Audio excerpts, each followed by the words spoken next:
Okay, I've got one more to do, and I'm on a roll today, so I'm going to shoot for this one. Shoot the moon, G. Shoot the moon.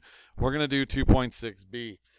This one actually happens to be relatively easy concept until I get to something brand new down at the end. But the basic premise here is that we're really going to be looking at the rational functions and discussing what they do as you travel along the domain. Now, when I say travel along the domain, I want you guys to picture all of these graphs being like a roller coaster. Okay? That's probably the easiest way to kind of think about. You're like riding on the graph as a roller coaster. Now, some of these are like headed to infinity, and you'd be like, woo! You'd be like Buzz Lightyear, and you're going to infinity and beyond. But the basic idea is that you're riding along the graph and traveling along it as domain go in a certain direction.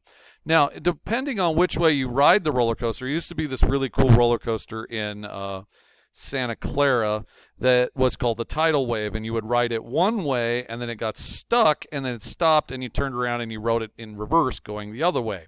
So it really kind of depended in which direction you were riding the roller coaster on how you saw things. Well, riding on the domain of one of these rational functions is really dependent on which way you're going from.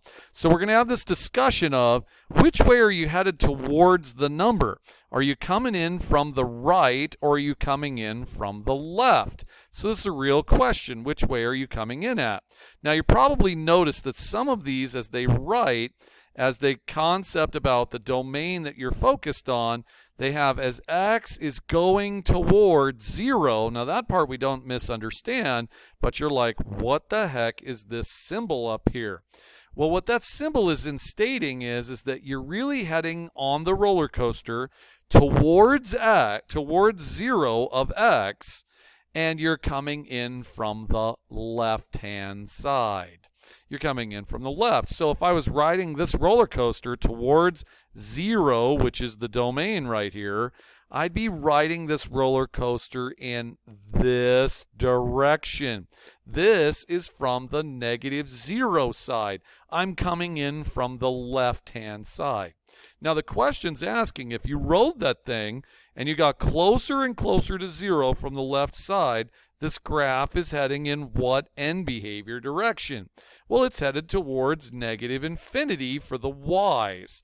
That's what that f of x is asking for. Where's the y going? And it's headed down. Now, if I turn that whole concept around and I say, what if you were headed on the roller coaster towards 0, but you were going in from the right-hand side of 0? You'd be riding the roller coaster this way, going that way on the roller coaster. And ultimately, that coaster's headed towards positive infinity. So the plus and the minus are really giving you an effect of direction. Which way are we heading if we head from the left-hand side as we go towards 0? Riding in from the left, headed towards 0, it's going towards positive infinity. And even on the other side, if I go from the positive side or from the right, if I ride this roller coaster from the right, it's headed towards positive infinity as well. So your answers here are more about direction that the graph happens to be going. So riding in towards -2, or towards 2, from the left, that would be from this side, I'm headed towards -infinity. Whereas if I'm coming in from the right-hand side, sorry, I'll do that in a different color, right-hand side, I'd be riding the roller coaster this way, and I'd head towards positive infinity. Now, you getting the idea? Relatively easy concept. Positive infinity going up, positive infinity going up. Okay, it's kind of like an end behavior concept. This guy headed towards -1 from the left, that would be going up. This one would be heading from the right, that would be -infinity going down. Okay, pretty straightforward. Now, if you're doing -2 from the left and the right, you got to be careful. It's around the asymptote that things are taking place. This one is headed towards -infinity from the left, But as soon as I go to the other side of the asymptote, it's this graph in the middle that's determining the graph. That's headed up towards positive infinity. So pay attention to the graphs that are in the middle. They do have influence on either side of the asymptote. Now, -1, I did -2. -1 is right there. That would be positive infinity from the left because it's going up there, but it'd be negative infinity from the right as it's going down on the right-hand side of that asymptote. Now, to practice a few of these, you get the basic premise, but remember, it's about how you're seeing yourself riding that coaster. So graphically, the vertical asymptote is in a place where the graph does not cross, and those f of x's either head towards positive or negative infinity as it gets closer to that piece. Now, there are basically 4 different ways that can come out. You could be coming from the right-hand side, and it could go towards positive infinity. It could come from the right side and go towards negative infinity, or vice versa. From the left, it could go to positive infinity, or the right could go towards negative infinity. Now, each one of these is headed towards the graph of a specific asymptote. These are all looking at VAs as you go down this list. They're all looking at vertical asymptote locations as your limiting factor. So if I was talking about from -2 from the left, positive infinity, it's going up. If I'm going to -2 from the right, oh, it's going towards negative infinity. Negative, or towards 2 from the left, negative infinity. If I'm going to 2 from the right, positive infinity. Now, I want to show you that there's really a difference between when I ask this next question. What if I was on X and I was on the roller coaster, but instead of heading towards a asymptote, I went towards infinity, meaning that I rode the coaster going out this way, not towards an asymptote, but towards a positive infinity going in that regard. Well, then the function would be headed towards the horizontal asymptote. In this case, the horizontal asymptote is 0. Okay?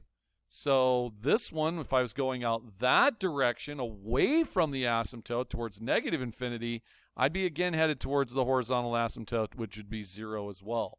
Now, it's important to note that this concept that we just discussed right here, going towards negative infinity or positive infinity, can be written as what's called a limit. This is one of the very first things you talk about in calculus. And if I was headed towards that positive infinity, I would say that the answer is 0. That's where it's headed towards. And a lot of things that happen in calculus are not necessarily about how the answer is going to be a specific number, but what is it actually approaching? That's going to be a new concept for you. And approaching concepts they're ambiguous and thought of in a different way, and that's why limit or calculus sets itself aside from other ideas about algebra. Now, the one thing down here that is going to be relatively new to you is we talked about all kinds of different things when it came to the HA.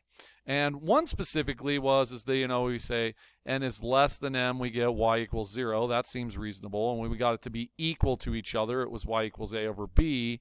But then we got this situation where it was greater, and we said that there was no HA. Well, I totally agree that there's no HA, but there happens to be a rare circumstance where the horizontal asymptote can be replaced by a slant asymptote. And that slant asymptote only, here we want to say here, this only happens when the degree of the numerator is 1 more than the degree of the denominator. So for instance, we have something that's like 2x squared over x. This is one that has no horizontal asymptote, but it has 1 degree bigger than the bottom, and so therefore has a slant asymptote. Now, if it turned out, so this would have a slant. But if it turned out that it was 1 degree, 2 degrees higher, like that one, there's no slant. So it has to be a degree that is 1 larger than the other. Now, this makes us fall back onto how do you find the slant asymptote? And the slant asymptote would make sense that the idea is instead of it being vertical or horizontal, it would be a line that it would be slanted along. And if you're going to make a line that's something slanted along, it would be linear. And that linear idea would be in the form of, mx plus b concept. And it turns out that it is the dividend of a synthetic division. Whatever that dividend turns out to be, leftover amount, that turns out to be the synthetic or the slant asymptote. Now I'm going to do the synthetic, or not synthetic here.